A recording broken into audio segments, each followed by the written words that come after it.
Okay, yes, and we're live now. We're actually 5 seconds early. So, welcome to Heller Barnes and Ask Us Anything. And we have a great guest today. And of course, I throw this to Johnny all the time because Johnny just, he hates people. And no one else likes him. So, really, it's fantastic. Works both ways. But I think you've known PJ for what? You're like 4 weeks now, isn't it? Is that close? PJ and I, let me see. I don't know if I can. As usual, I can't remember, but I remember one of my very first Splendiferous workshops. The first one I The did, first. and The first. yeah, the first one. PJ was there, and I think he's been in a couple of things since then with me. So that would give us 20 years. Could it 15? possibly be? I think it's less than that. What was the first Splendiferous was like I don't know. I 20 lose track. I don't know. 2012? 1823 or something. I don't remember. It was But 2012? we've known each other for many, many years and Many have years. yet to really like each other. But we keep trying. Yeah, It's a struggle. It's a yeah. struggle. We put effort into it. Like we keep trying to do it. Yeah, I keep hearing good things about you. I don't see it when I'm with It's you. But I funny hear because them. I don't hear good things about you, but I still, I look for them. That's right. Yeah. Sometimes I'll go out and say, "Hey, is anybody saying anything nice about Johnny?" And generally the response is not so much. And I said, "Well, No. I'll give him another chance." It's because he's not known. That's the thing. It's not that they don't like him. It's that they don't know or have never heard of him. He's so obscure. That's what it is.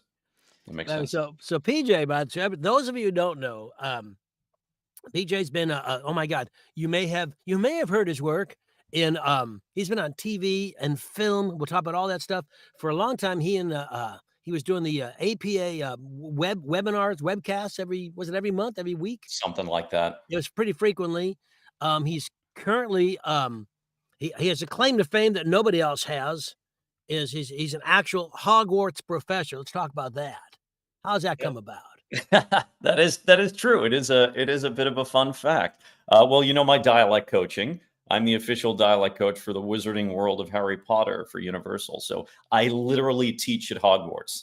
Go figure. But Hey, so when that you means do that, who are you teaching? Yeah, you're teaching the like. So I'm an employee. I'm a summer intern there because most of the time it's young people and those things or theater people, young. And we have all ages. I teach the entire anyone who's speaking cast in the park. So that means train conductors and wand keepers and the ladies of Beaubaton. We do their French accent now for their performance. The MCs who present the show. Lots of different speaking characters. And you were an Italian guy in Young Sheldon, right? I was a French guy in Young Sheldon. French guy. I knew it was some Ferner. I played some Ferner. I played Rene Descartes in Young Sheldon. Now, you've had a really fun career. It has been. Tell us how. Yeah, it's fun and surprisingly long, given your complete lack of talent. It's shocking. But it's true. How did you start? How did you start in the business? Because you started as a boy. I did. As opposed to some other gender. Starting as a man, you know what I mean. I did officially start as a boy. I started at the age of, I guess, officially 10. I was taken out of elementary school to do a high school play, and I very much wanted to be an actor. And I'm one of those stories. I guess I'm not the only one where I was like 4 and I looked at the TV and said, I want to do that. And my mom said, absolutely not. No way in hell. Do you guys know the actor Lori Loughlin of like Full House fame and the Hallmark movie fame and all that?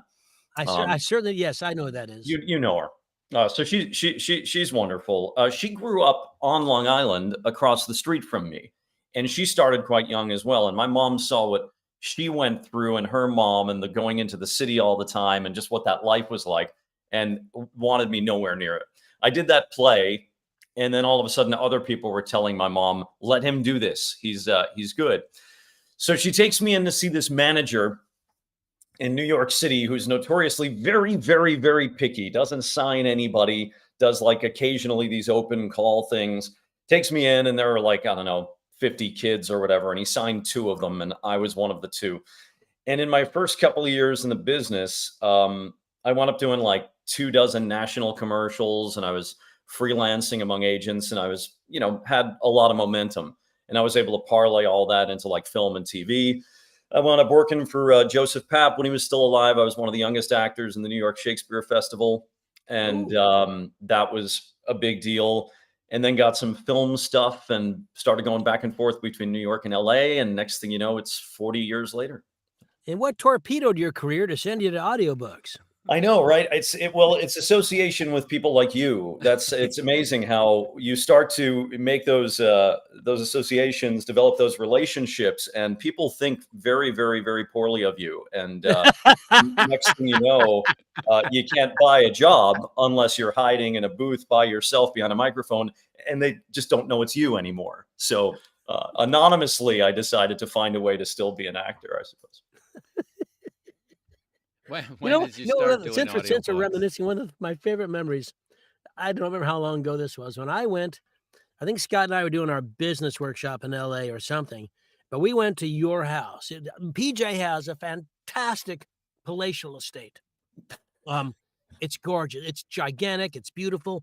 And this is when I was drinking. He was that part is true. He made crazy ass good Manhattans, and I drank them like they were like water, just too many of them. But man, he walked around filling up people's Manhattan glasses with this great concoction. That was a fantastic party. That was amazing. That was quite a few years ago too. That was that was pre-pandemic. I mean, we're going back like what, a decade or something. Oh yeah, easily. Well, I don't go to LA all that much because you don't. But yeah, I lived there for a while and didn't love it. So I'm back here. Yeah. No, so what are you working on? So, let's talk. Here's something you guys have to know. PJ works with Dion Audio and does these master classes, and they've been going on, I want to guess 5 years, maybe. At least. No longer, because we used to do them in person before the pandemic. Yeah. And then when the pandemic hit, we modified them and turned them into an online thing, which is one of the rare, I say this sometimes too in the classes, one of the rare silver linings that came out of the pandemic. Doing them virtually made them better, because now we get guests from anywhere in the world. We get attendees from anywhere in the world. They're very tight, and so many beautiful things happen. So they're great. That was, it goes back, again, probably about a decade ago. I want to say I co-founded the Dion Institute with Deb Dion. And this was even before Bob Dion passed away. Yeah. We got that off the ground, and we started doing classes in person and all that. And now the flagship thing, I would say, of Dion Institute is this masterclass series we do. And they're beautiful. They really are a lovely, lovely thing, because everybody learns from everybody. You can have people in there who've done 0 books and people who've done literally 1,000. We've had attendees who've done more than 1,000 books come to learn. It just goes to show that no matter where you are in your career, you get something out of it. Everyone learns from everyone. We have guests who are always, casting directors, publishers, producers, and so on. They provide their feedback, direction. They get coaching from me. And we have readers who people audit as well. But they're very successful. Everybody loves them. And the vibe, I think that's the biggest thing why they're so meaningful for me, and probably why people keep coming back and why they love them so much. It's just such a loving, supportive, positive environment. That doesn't mean you're not getting constructive feedback and critique and so on, but it's positive. That's like our number one rule. It's all very positive, and everyone just always takes away something out of it. It's lovely. Well, Donald, back in this, I find that true in many of the audiobook industry events, and I'm not going to push it to the APA events. I don't find those necessarily loving and wonderful, but I find the community events that you host, I host, and Scott and Sean, and the people, Joel Frumkin, and all the wonderful coaches, the events they put together. I know Jennifer Gillaraya had something in Cincinnati recently. It's supposed to be fantastic. But the point is, this community, more than any other acting community with which I've been associated, is more involved in mentorship, in help, in actually officially, really, truly caring about each other. And it makes a difference. I mean, it's not, and I think part of that comes from the fact that there's a boatload of books out there. You and I, PJ, may compete for a title, but if one of us doesn't get it, there's still another job. Precisely. And I think that makes a big difference. Don, you talk about the community spirit a lot in your workshops. Is that Yeah. true in the engineering side too? Well, the thing that happens though in this business that's unique is that PJ's not exactly worried about me winning a job that he's going out for. Well, I mean, he's right for it, or I'm right for it potentially, but both of us are enough. We're different enough. If they like him, they're not. I'm not right for that job. And the same with Johnny. Johnny's going for a job. Johnny is never going to be worried about. Oh, well, Don's going to be competing on that same voice. We're different enough, and then so Melissa Benson's going out for something. So she could share a secret with me about how to win a job that she just had applied 20 times. And she knows I'm not a threat to her, nor is another female or with a similar voice to hers. This is a business that they need people who have different attributes. But I think the common thing is that they're all great non-actors. Oh, wait. I think this really They should not be factors good into actors, something. though. They can't be good actors. They just have to be good readers. Is that correct from you too? Oh no. Oh dear. Oh dear. You're going to take us off on a tangent here. But I want to throw in another point before we get back to How blowing wrong that out Don of the is. water and claiming that audiobook work isn't acting. But I want to make a bigger point on this before we change the topic. I think this whole idea, what we're starting to talk about, is so much bigger than audiobooks. For me, philosophically, and where I am in my life now and where I endeavor to continue to be, it's getting out of this mindset of it being a zero-sum game. That's right. Everyone, if you start to get into that mentality of that everything's a zero-sum game, that there's a finite supply of positive in the world, that leads to dark, bad, negative places. And when you start to look at things with this abundance mentality, that if I just put love out there and I put positivity out there, it's going to come back to me tenfold. Yeah. And I think like that's how I try to conduct myself in this industry, and that's what we're talking about here too. It's that you don't need to hoard. Right. Just put it out there, keep putting the positive out there, and more is going to come back to you than you know what to do with. That's the mentality we bring to the master classes as well, and why I think they've been so successful and impactful and meaningful for everyone. And So that's, I think, directly related to what we're talking about. Yeah. That it's, not worrying so much about that competition, but are there a finite number of audiobooks being produced? Certainly.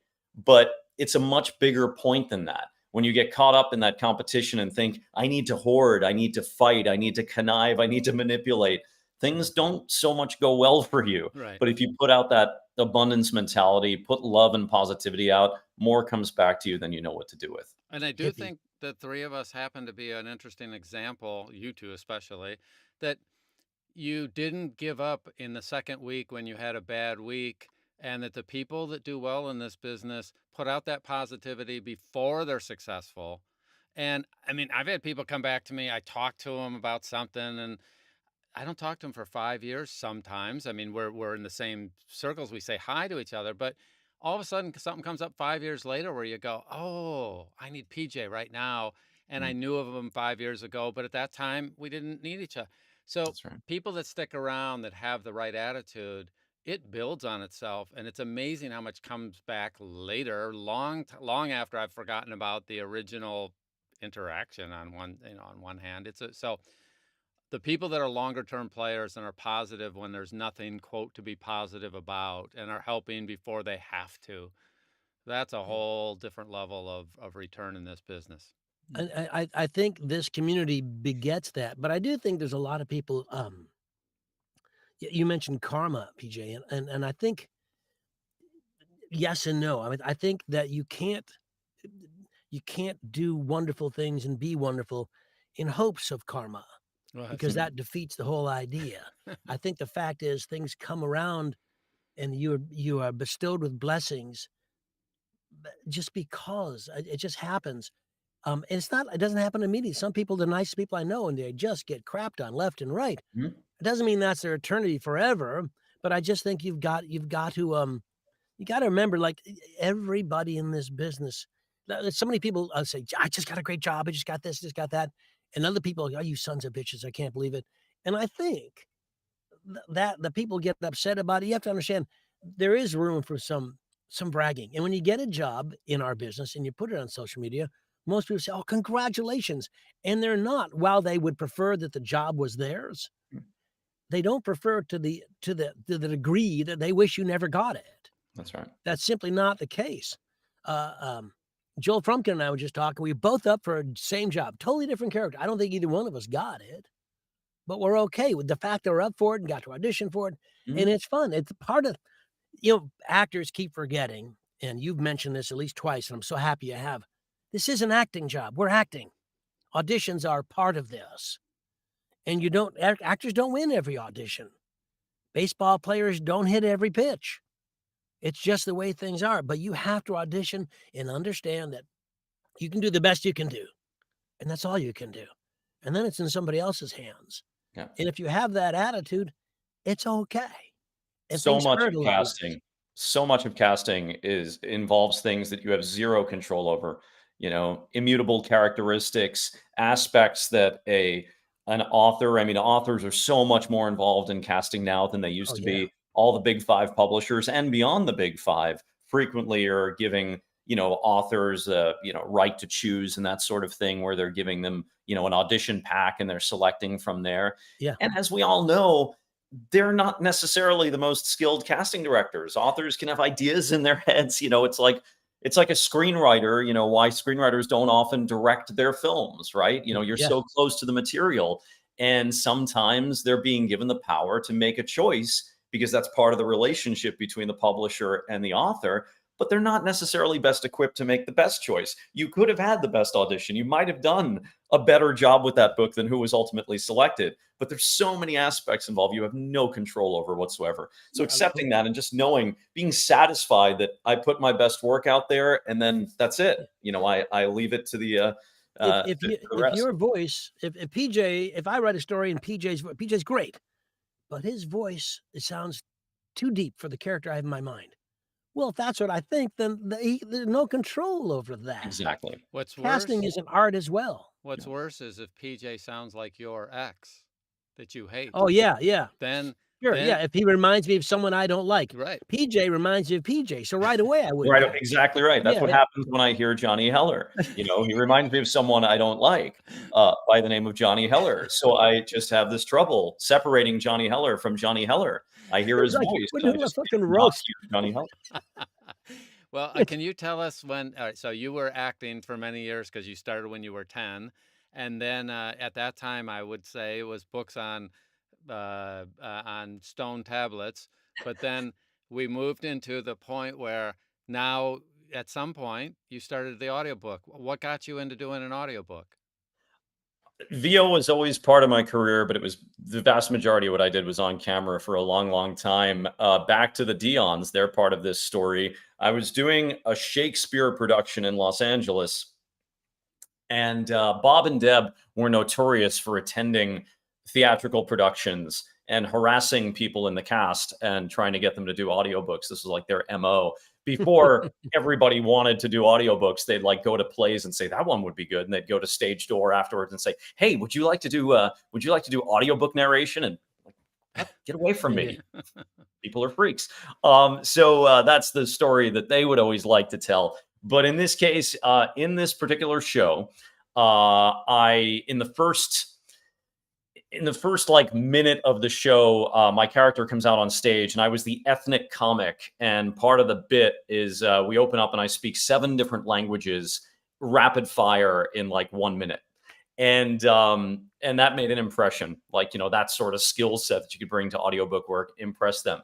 Also, along with that, Abby Craden, who's a wonderful narrator and a dear friend, Abby was in the production, and Abby had already been doing audiobooks and was friends with the Dions. So she made the introduction and they said, "Yeah, you've got to do audiobooks." And I had wanted to. I thought that'd be a fun thing to do. I think I'd be good at that. So I went in, did an audition. And the funny thing, here's a quick anecdote you might appreciate. And again, the things that are out of our hands, but I think it's bigger than that. And take away from this anecdote what you will, but I always love it.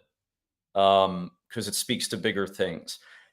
So I go in and I do something that I would tell students never do this. When we're talking about recording samples, this is a classic, do as I say, not as I do. When we talk about recording samples or choosing a piece for an audition or something. So I did the cardinal sin. Fortunately, it was long enough ago that it wound up working out to my benefit, but I would never recommend anyone do this. I chose a piece from the Harry Potter series to narrate. Now talk about iconic, right? Yeah.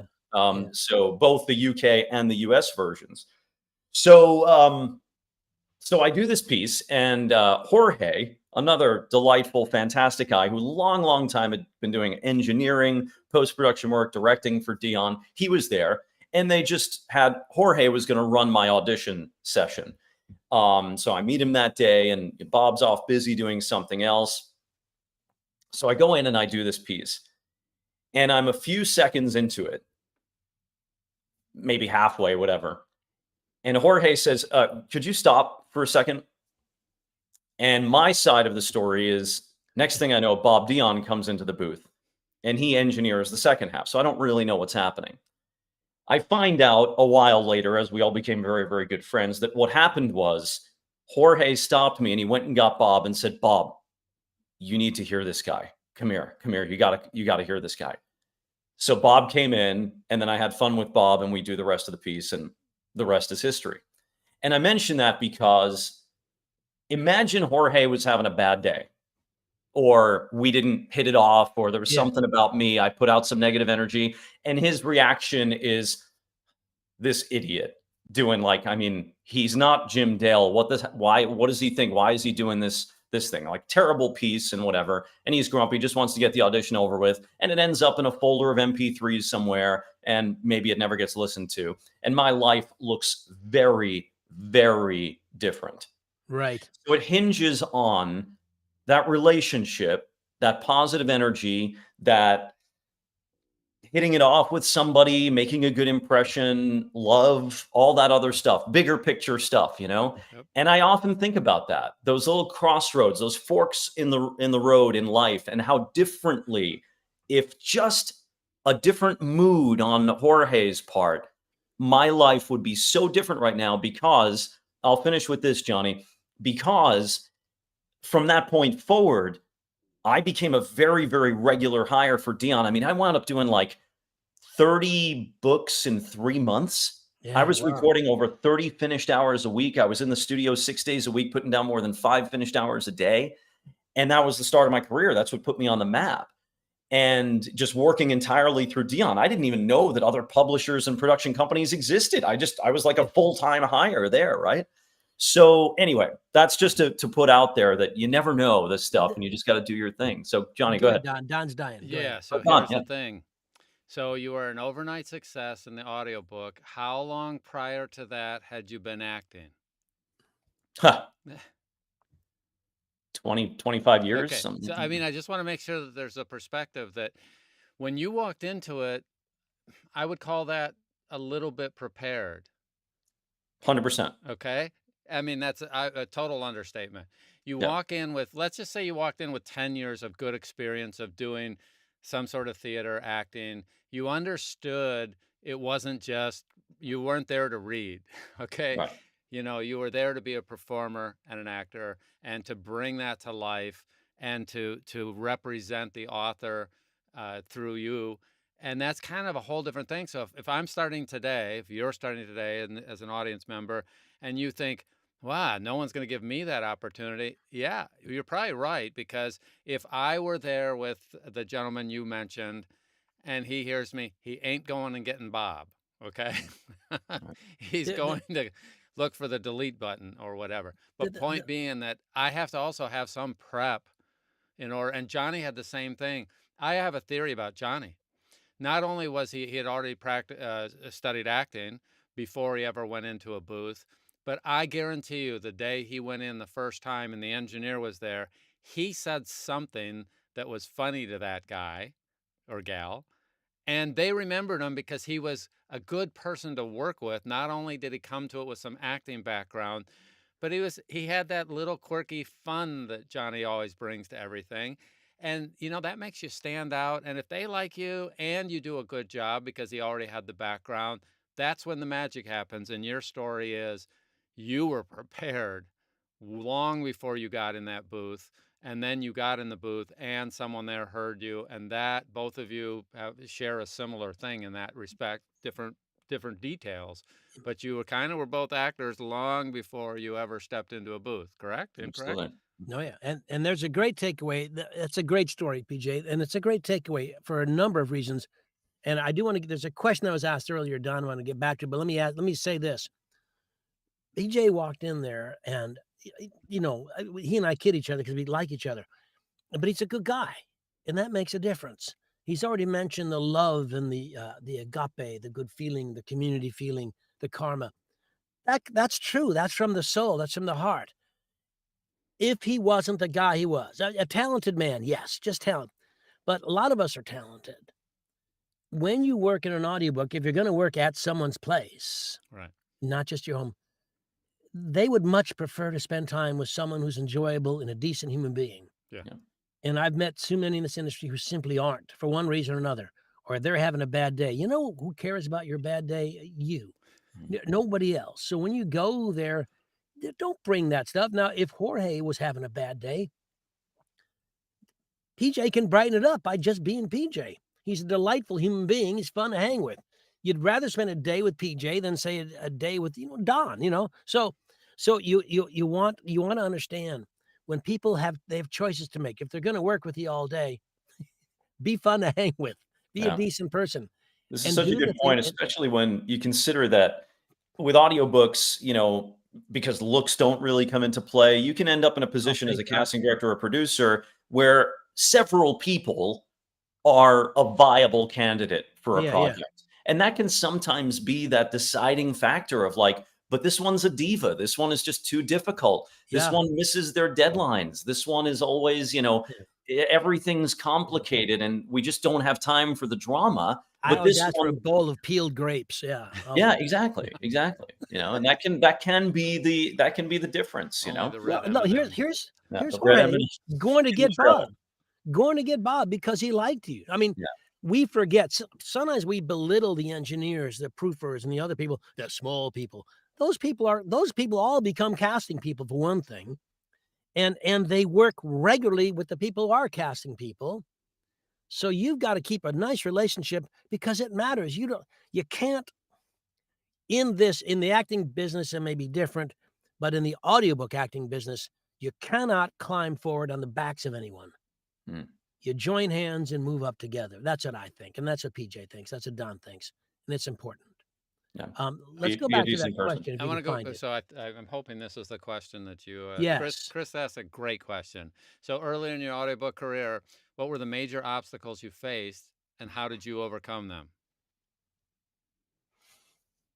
I would say one of the biggest ones is something I already sort of alluded to. It was I had all my eggs in one basket because I didn't know how the industry worked. It's funny, I wound up factoring this into my coaching. Like when I teach the intro intensive and stuff, I'd always make a point of this.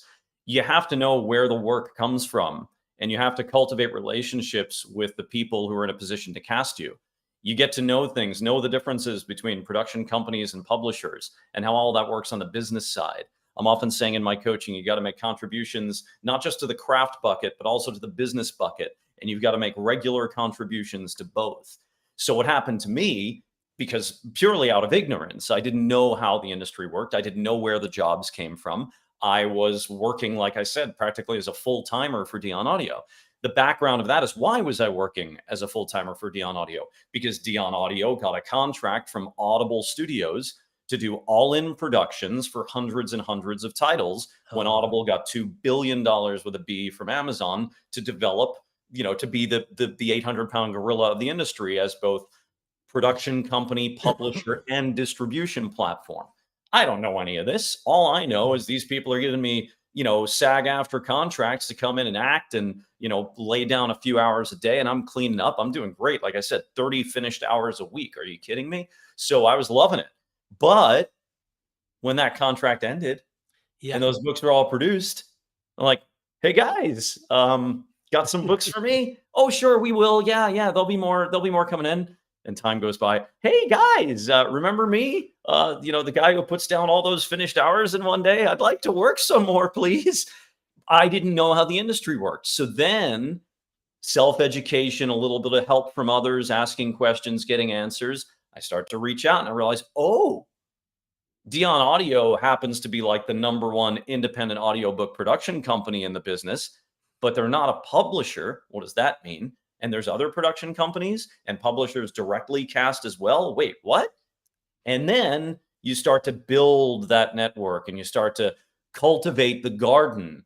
I use that metaphor a lot. I've got one fruit bearing tree here that was incredibly abundant, right? And I got to maintain that one. But I also need to plant all these other fruit trees and build those relationships and get them all bearing fruit. So to mix metaphors, all my eggs aren't in one basket. I would say, even though it's a business answer, I felt very confident in my work as an actor. So I would say early on challenges, that's probably the best answer I can give, because the challenge was, where does the work come from and how do I get it? Because I want to do more of this stuff. Yep. So if somebody's newer to the business, what is your advice to them? So now we were talking about you and the issues you needed to overcome. But if I'm new to this business, what do you regularly see people that are coming to you that they're not handling, that they just seem to maybe regularly miss or not pay enough attention to from your point of view? I have 37 answers to that question, but I'll limit it to just a couple. Can you give us our Like I top already 30? said, yeah, it was 32. Okay. Like I said, there's the business bucket and the craft bucket. And that's very important to recognize, I think. It simplifies it a little bit, but make sure you're doing both, because you can be the greatest narrator the industry has ever seen, truly. But if you don't have your tools in place and you're not up to speed in the ways that you need to be considered an eligible hire, you still ain't going to work. Conversely, you could be amazing on the business side. Everyone loves you. They want to work with you. You communicate beautifully. You show up at all the events. You're a lovely person, but you can't narrate your way out of a wet paper bag with a chainsaw. You ain't going to work. So if you want to do it, it's that constant contribution. And the good news is, neither of the buckets has to be full, right? You can be a good narrator and a good sort of self-promoter, marketer, networker, and you're going to work. But you've got to constantly make contributions to both. That's important. You already touched on the acting importance. It's an acting job, right? It's not professional out loud reading. And to parlay on this, if you'll indulge me for a moment, going back to the story we were talking about, and you saying me showing up prepared and that I was already an actor for 25 years before I started adding audiobooks to my resume. There's another aspect there. I think I was part of a somewhat leading edge of the new era of audiobooks. And what I mean by that is, there was a time, if you go back maybe a decade prior, and even more recently than that, to my start, there was a certain element of, they were hiring good out loud readers. Leave it all up to the imagination of the audience, right? No, don't get in the way of the text, just let their imaginations run wild. Just need you to clearly articulate and deliver the words. And I think you take the Harry Potter example, and my preparation, as you called it, coming in, being prepared, not just with the acting, but I was prepared to portray a multicast. I'm investing as much as I possibly can into each of those characters. When they speak in dialogue, I'm becoming them in the most realized way I possibly can. And then I'm focusing on POV and the narrative. And that was part of a bit of a shift, because I think that's where the sensibilities were going. We don't want just a good out loud reader. We want someone who is really following the author's intent of what's on the page, especially in terms of POV, and really bringing that acting talent, So those are the biggest aspects. And lastly, this is a major, major craft bucket item, but it's something I talk about all the time. And I often say it's the hill I'll die on in terms of my coaching and my contribution to this industry, I hope, in terms of getting the word out. It's something I spoke for 2 hours on at the last APAC. And that went very, very well. And that's the concept of POV. And I think oftentimes when people are starting out in audiobooks, they see things as this sort of binary first person or third person. And they think third person. I still hear this from very savvy people, truly, like they're good actors. But this is a little bit of a gap, I would say, in the knowledge that's critically important. They'll see third person and they'll think of that narrative as neutral, that they want to let that just be narration, and then they act when it's time to do the dialogue. And when you don't understand the concepts of the spectrum from third person omniscient to third person limited, and the more limited it is, you truly are following the author's intent when you embrace the world through that character's POV. And I often call that, it's essentially first person with different pronouns. I need to have you connect. I say, don't be a storyteller, be a story feeler. And when you're making informed choices, where is that information coming from? It's coming from the POV. So if it's third person limited, that idea of embracing the world, experiencing it through the feelings of that character, through their mind, their eyes, and their heart, most importantly. So finding that feeling, finding that emotion in the narrative is so critically important. And as I say, I find that in beginners hugely, but I also find it in experienced narrators who haven't quite tapped into the idea of what third person limited is all about. There you go. That's my answer. Not 37. I think I boiled it down to like 3 or 4. There you go. Here's a funny thing. Lisa, my wife's a killer narrator, and she's got a theater background. She was working with Johnny at one of the New England things. She came back to me in the room. She says, you know, I never thought of the narrator as a character at all. And Mm. and so one of the ways one of the coaches there had kind of voiced it, or basically presented it, was, well, the narrator is actually a character with a point of view also, and it's not just neutral. And I had never thought of it that way. Mm. And it was definitely, and it was either Johnny said it or Joanna said it or something. But I remember coming back to our room between sessions and going, that was such an epiphany. Because I Mhm. used to think of the narrator as this neutral thing, voice of Right. God, and Yeah. that was Fly on the kind of wall. Yeah. And the view. And so anyway, you're not alone in that, because your peer here has said the same thing in different words. So it's really cool to see you two track on the and same it's point of view. interesting because sometimes the narrator, that third person, is indeed neutral. It Mhm. depends what the author wrote. Everything's in the text, Right. and that's what we talk about all the time. Exactly. What's That's in the the text? excellent And those of you who are listening now and who will watch this, watching it whenever you get home, whatever, listen to what PJ's talking about. They're all acting concepts. So we're talking audiobooks from an actor's standpoint. And I think I talk all the time about the difference between reading out loud, which PJ mentioned, and acting. Mhm. It's different. PJ said story feeler. That's great.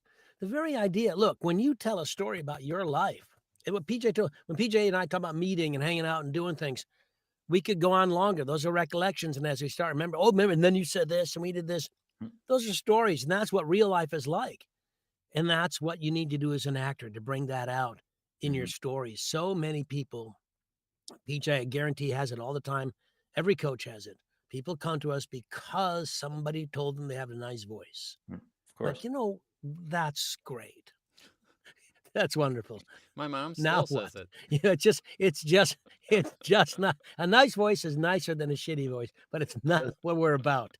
It's as Exactly. simple as that. Exactly right.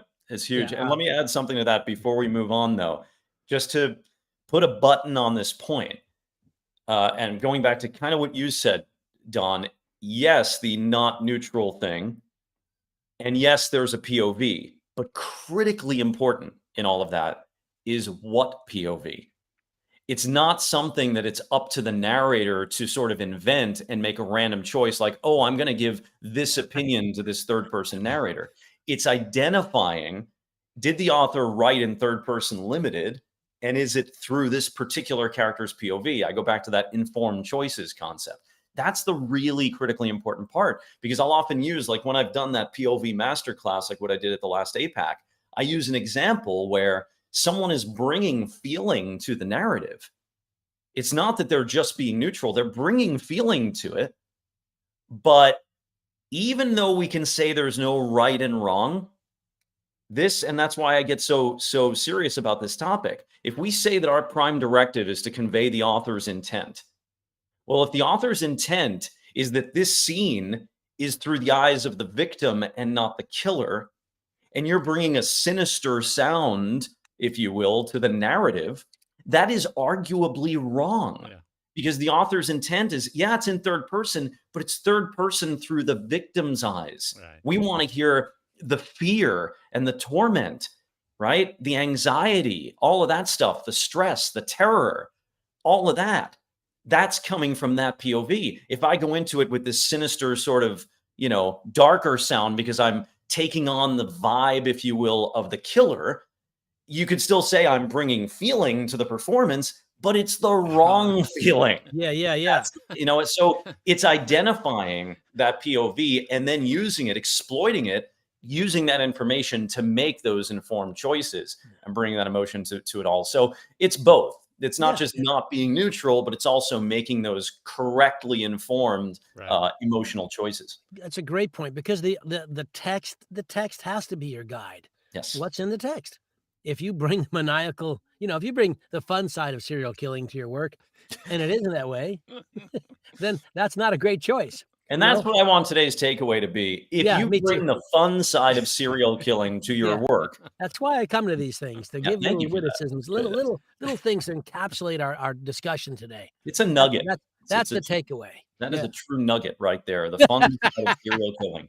I got a bunch of nuggets for you, PJ. Thank you. You always have. You always have. I've counted on you for a plethora of nuggety enjoyment every time I see you. It's really just every time. It's just, we wade through an ocean of Heller nuggets, and it's sometimes, there are negatives that come from that. We don't say Heller nuggets. Affect the overall essence. I think I'll add that to my website, Heller Nuggets. And Heller Nuggets, exactly. But the point that I love though, is that through multiple vehicles and multiple world-class coaches, you guys come to the same conclusion on the same subject and are passionate about the fact that the narrator is not always neutral. They could be, and that would be valid in a few cases, but most of the time they have a point of view, and the point of view that you choose as a narrator needs to be consistent with what the author has let you know about the narrator. And to do nothing, if you made that choice that it's going to be neutral because of what was there, fantastic.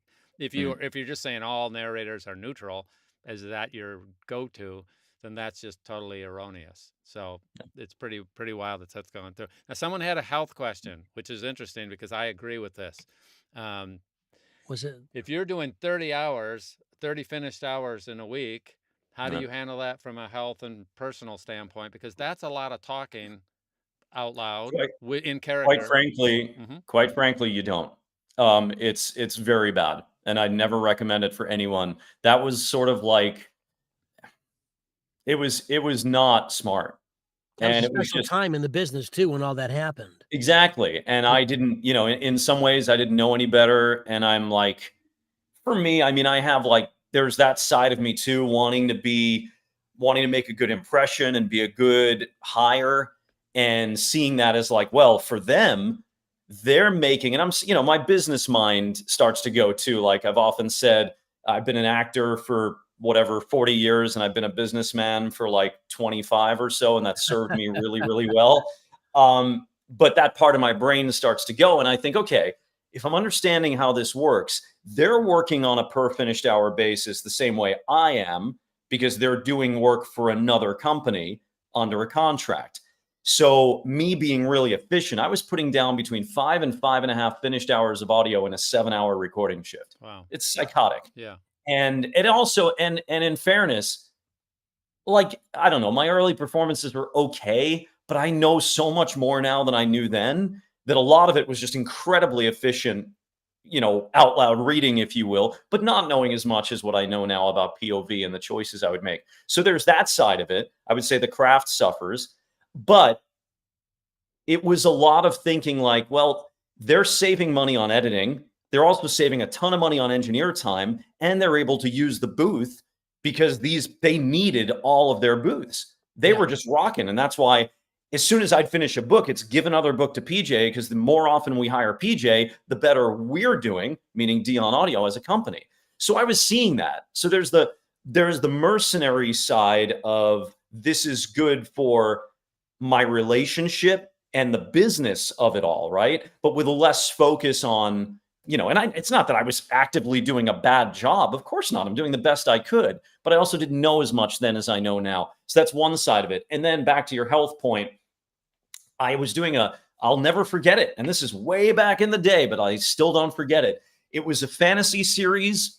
They were 4 long books. They were like 16, 17 hours a piece. So just that one little thing, and there were 4 of them. So it was like over 60 hours, probably closer to 70 for the series of 4 books. And I get the first one, and there's this crazy creature that has like a couple of lines in the book. So I go for the most insane, guttural, psychotic. I once did this, by the way, for those of you who really want to geek out on this stuff. I had developed a cool relationship with Dr. Rena Gupta, who's like a laryngologist to the stars. She was a guest in one of our early master classes. And one of the things we did in the master class is I went into her office and she scoped me. And while scoping me, we're recording the video, I did this voice to see what it's doing, right? Yeah. It's crazy what's going on in here when you do a voice like that. But with that said, I do this voice, and then the next book comes, and this character has these insane chapter-long monologues. Yeah. And I went for it. I did it because I'm like, well, I established that in the first book, so I got to do that again now. I was like, well, this is crazy. And I developed what's called a vocal granuloma. Now, remember, I had only been doing audiobooks for a handful of months at this point.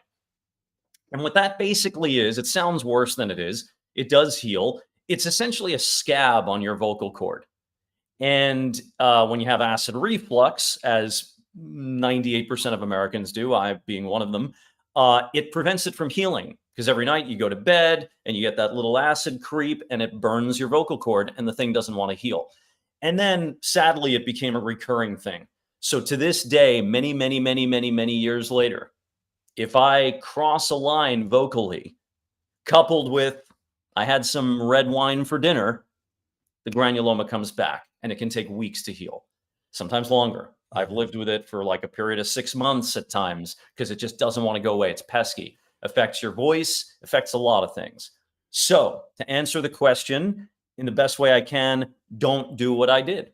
So I learned a very hard lesson that I would have preferred not to have to learn, but I pushed too far. So now you're recommending maybe 8 hours a day finished? Is that Right, what there I'm you hearing? go. Well, here's the thing. You do as many hours as you feel healthy doing. Exactly. In the days that PJ's talking about, there was just a boatload of work, and it was a gravy train, and you rode that train because it was just bizarre. It's just so much work and just constant. But you need to make choices of your character choices all the time. Yep. There's a million ways to make character choices that are true to the author's script, that don't hurt your instrument. And it'll come up a lot. I know PJ's done it, and we both played pirates a lot in kids' books and stuff. Well, that's the easiest example I can give you of something that can hurt your instrument. Yep. Because you do so, there's other ways to play it. That's right. And you don't make a choice that sounds funny, but doesn't let you do the other characters all of a sudden. That's a sure sign it's a mistake. And because audiobooks, unlike stage work, is a bunch of squiggly lines, go back and do new squiggly lines that don't hurt. It's as simple as that. And remember, the character who has a couple lines in book 1 may be the main character in book 3. And if you pick something that's going to hurt, it'll be impossible, and you'll get whatever the hell PJ has. That's right. Vocal pneumonia, what I think you call it. Yeah. Close enough. Yeah. So don't get. And also, if red wine does stuff that's negative, don't do it. If eating a brick of Velveeta cheese doesn't help you do your job, don't do that. I mean, people do shit all the time. It's just crazy to me. If you know the effect, whatever it is, has on you, if something makes you fart, why would you get in a booth all day? Yeah. Why would you have depends on who you're in the booth with. Some Oh, people really if I was working with you, I would definitely do it. You would definitely do that. Yeah. And also, I would be so sad for you if you ever had to drop Velveeta from your diet, because it's been such a significant part of your life. Yeah. Well, Midwest, baby. Yeah. So Chris asked a question. If you have a manuscript with 3 major female characters, what do you do to give each one a distinctive sound? Wow. So I teach a class called my Character Voice Toolbox, and I pair it with my other workshop I call How to Be Your Own Dialect Coach. And I do them together, and it's a 3-hour workshop. And the Character Voice Toolbox, I break down my 7 Ps.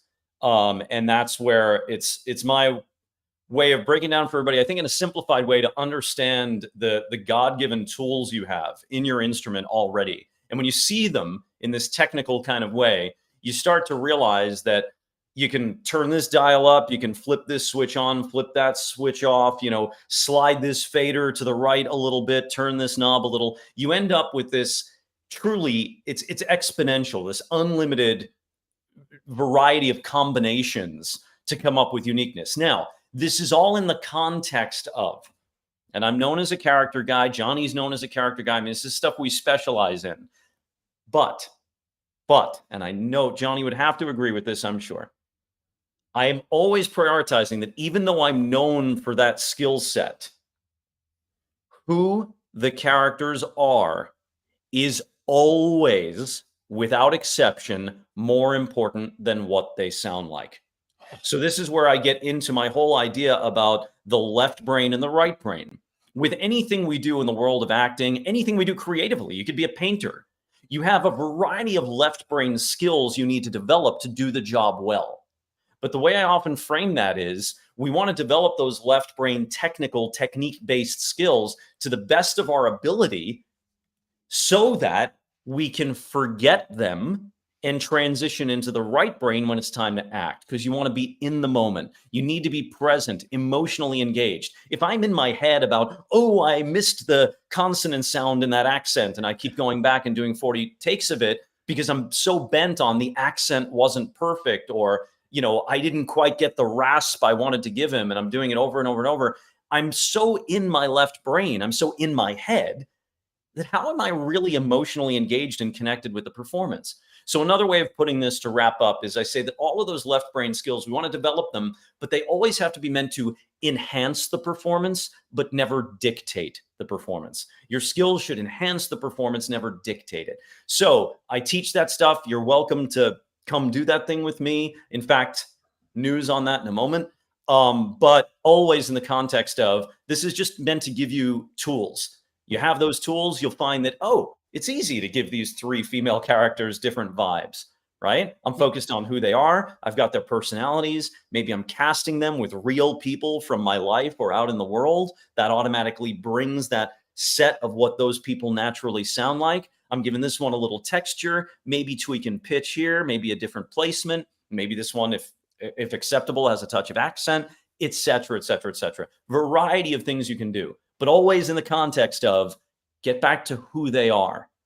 That always is more important than what they sound like. And to add to that, if I may, listen, you all have to have a toolbox, and PJ will help you with that dialect and character toolbox. But once you've got the tool in your hand, just go to work. Yeah. You can't be concentrating on that socket wrench anymore. You just got to use it. Mm-hmm. And it's all based on what's in the text. And remember this.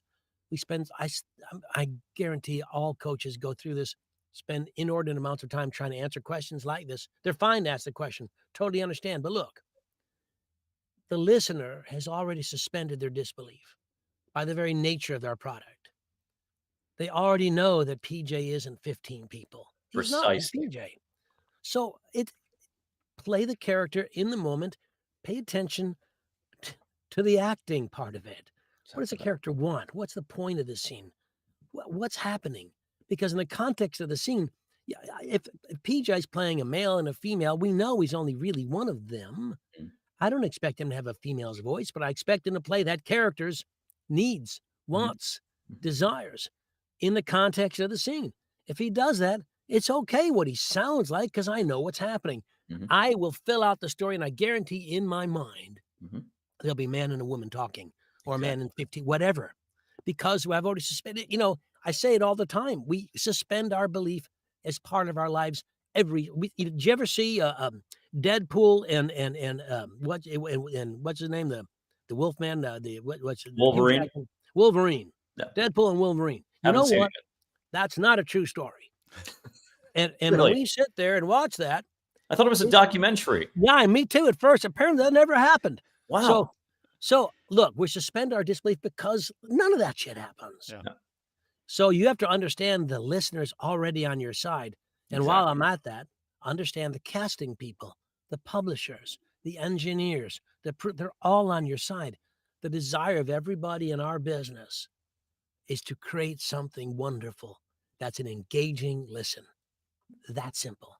We're This all is the another same. one of the areas that Johnny and I line up completely in our coaching, because I often say virtually the identical thing in different words. I say the listener is in on the conceit. It is never incumbent upon you to convince them that you stepped out of the booth and some German dude stepped in to read that dialogue.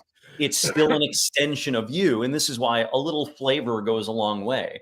Yeah. And my 3-word philosophy that applies to, I think, everything we've talked about: commit, don't comment. If you are committed to it and you're in the moment and you're not commenting to it from the outside, doing the wink, wink, nudge, nudge to the listener, like, I'm uncomfortable with this, or I'm not going to touch that, or this is out of bounds, or I'm not very good at that, so I'm just going to, half-ass it over here and not really commit to it, that doesn't serve you well. You commit, you engage, and you trust.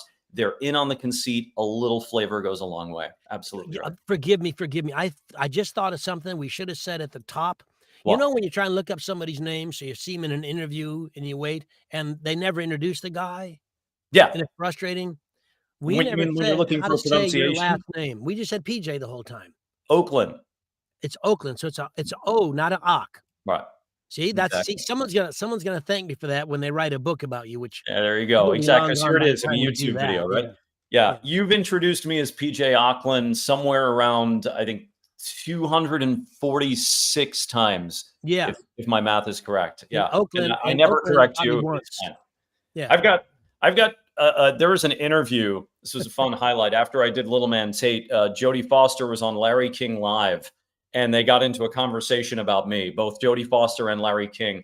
And Jodie, who'd known me for a little while at that point, said Auckland. And at that point, I said, you know what? I'm fine with it now. I'm going to just, Jodie's good with it.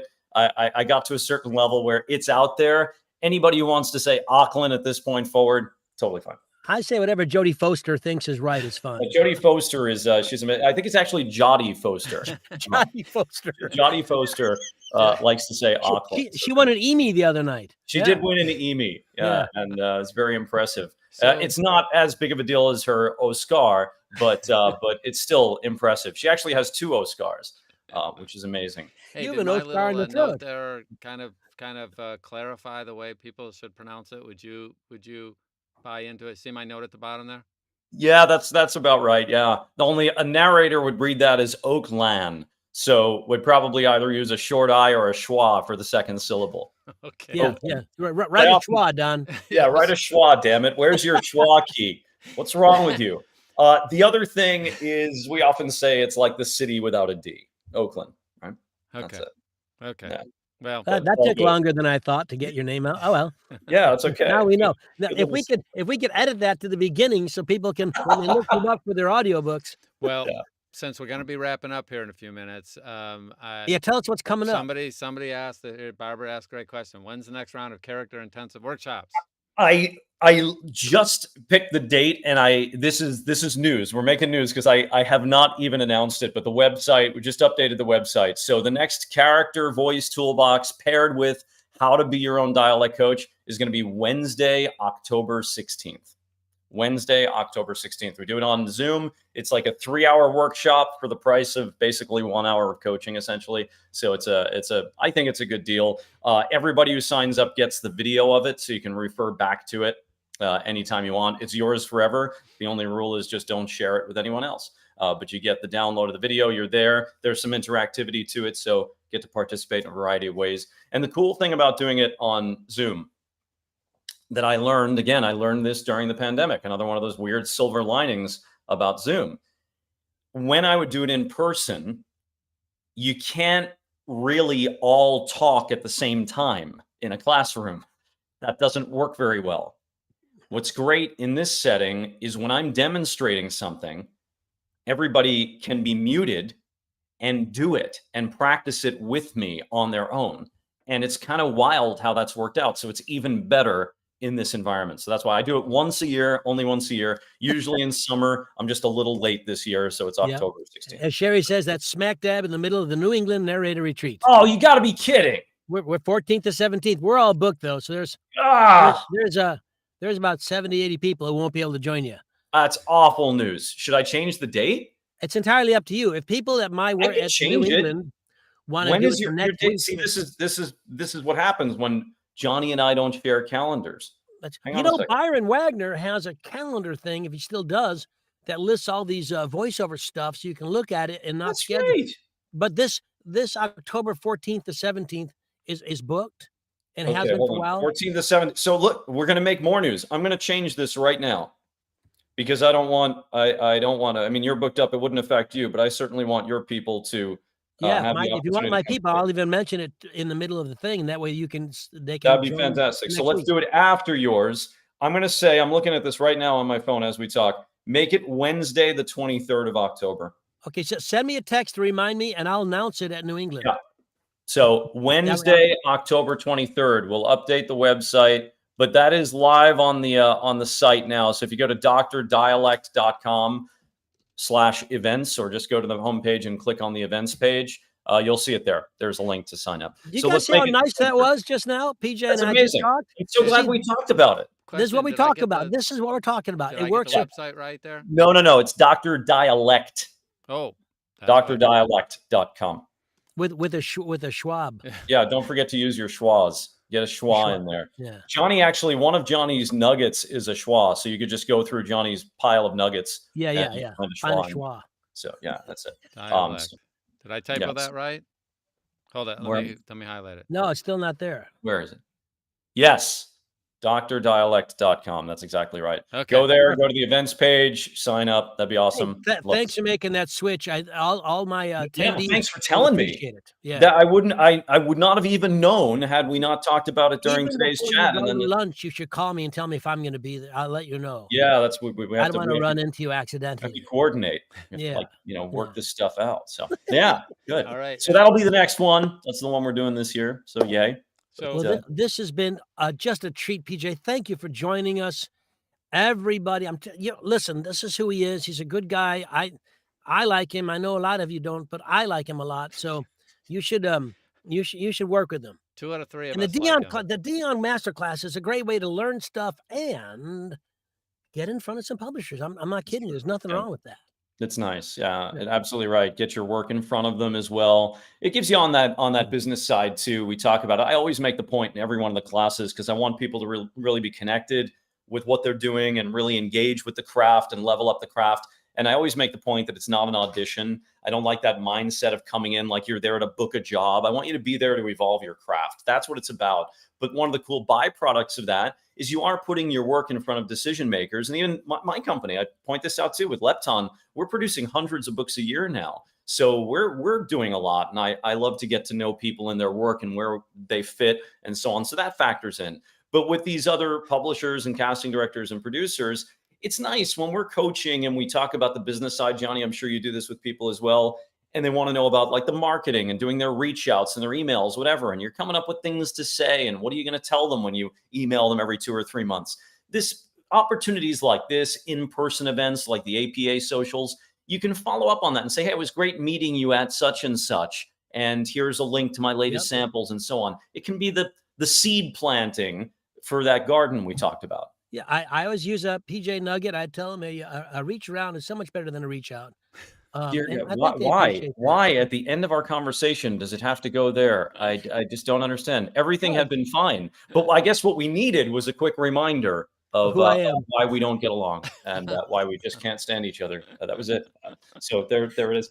Don, tell us quickly what you have coming up at 5, and then we got to go. Yeah, today I'm actually talking about recreating so every week at the same day I do a live show on tech related stuff. And today we're doing a special thing that Lisa, my wife, had a Volvo commercial. Another actor was booked for it, and they needed a replacement. And my wife has done the voiceover for a bunch of radio things for the same agency. And so we recreated it from scratch the whole soundtrack where we found new music, we found all the sound effects, and I'm just going to create that technically so people can see what it takes to put together a pro level commercial with all the sound point of view. And we had an example that they had put together, but they needed a different voicing, and the person wasn't available to do it in the time frame they needed it. So we rebuilt the whole thing. So you're going to see a pretty cool Volvo commercial, the original concept from the ad agency that was done, and then our version of it where we rebuilt it. And I mean, even like a sound effect, there was a sound effect that we used, a helicopter sound effect that simulated, and it comes out great. It's amazing that we took all this different stuff. My wife did it, who is non-technical, with some very minor help from me, but she just kicked butt to find all this stuff, put it all together, and we're going to showcase that. So, and then one final thing, PJ, you have something to say there? I just wanted to say a fun fact. That's amazing, first of all. And the helicopter sound effect is remarkably similar to Johnny Heller after Velveeta.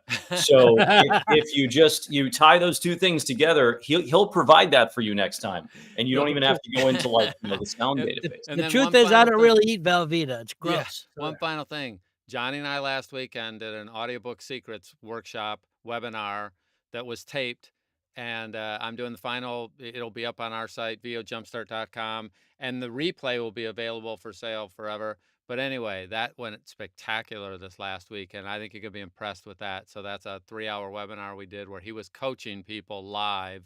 Nice. And you'll get some great insights from that. So that will be up probably tomorrow or Thursday.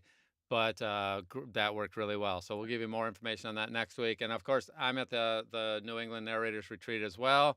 After one of my youngest daughter gets married the weekend before. So when you see me with red eyes, you'll know that I came in from a wedding. There's more announcements than there is show right now. What's that? Okay. There's more announcements than there is real show. Yeah. All right, let's go. I have to go. I'm leaving you. So bye all. So you guys have a fantastic day. Be sure to share this. Be sure to subscribe. Tell your friends. Put this out on any place you want. Thanks, PJ. We look forward to seeing you next week. Thanks, Don. And as always, we'll see you on the wires.